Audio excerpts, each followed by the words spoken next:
It's not just media platforms that China is spending on. It's not just social media users that China is trying to influence. The dragon has designs on governments too.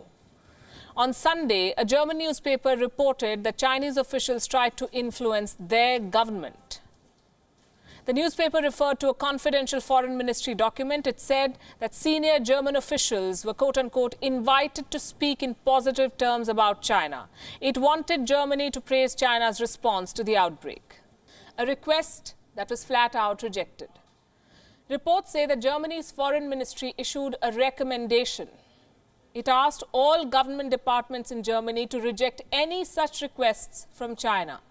China's foreign ministry was quick to deny these reports, but the damage to China's reputation cannot be undone just by denials. How many will they issue? China thought it will buy its way out of this mess. President Xi Jinping called up world leaders and promised aid last month. Well, what he sent them turned out to be faulty. What he sold the world was also faulty. The donation diplomacy backfired. Instead of apologizing, China began berating the world. Double check what you buy, said Beijing. Obviously, they got no brownie points. Then they started blaming others for the outbreak. The pneumonia came from Italy, they said. The virus was brought to Wuhan by the US Army, they said, only to take back these baseless accusations. The Chinese embassy in Brazil, this is very interesting. The Chinese embassy traded barbs with Brazilian President Jair Bolsonaro's son, Eduardo. Eduardo Bolsonaro had blamed China for the coronavirus outbreak. Chinese diplomats said Eduardo had contracted a quote-unquote mental virus. This is diplomats talking. Chinese diplomats also cooked up stories of praise. This example is from Italy. Italians playing and singing the Chinese national anthem in gratitude. Turns out the video was fake. And then China tried to influence the Germans to praise them. We say they need a new PR in charge. Whoever is running the show right now keeps making the same mistakes again and again.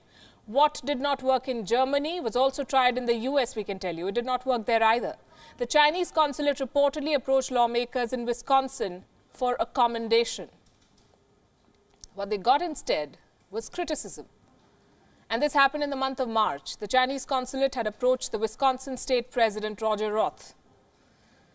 The Chinese wrote a resolution, of course, praising the Communist Party.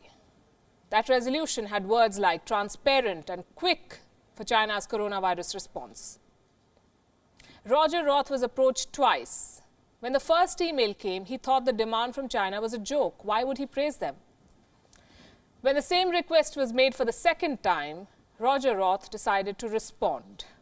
He put together a resolution exposing China. It says that the Chinese people are heirs to one of the greatest civilizations in human history, but for the last 70 years, the country has been held hostage by a brutal and oppressive regime, i.e. the Communist Party. Well, here's a message for China. Money can buy a lot of things. Respect is not one of them.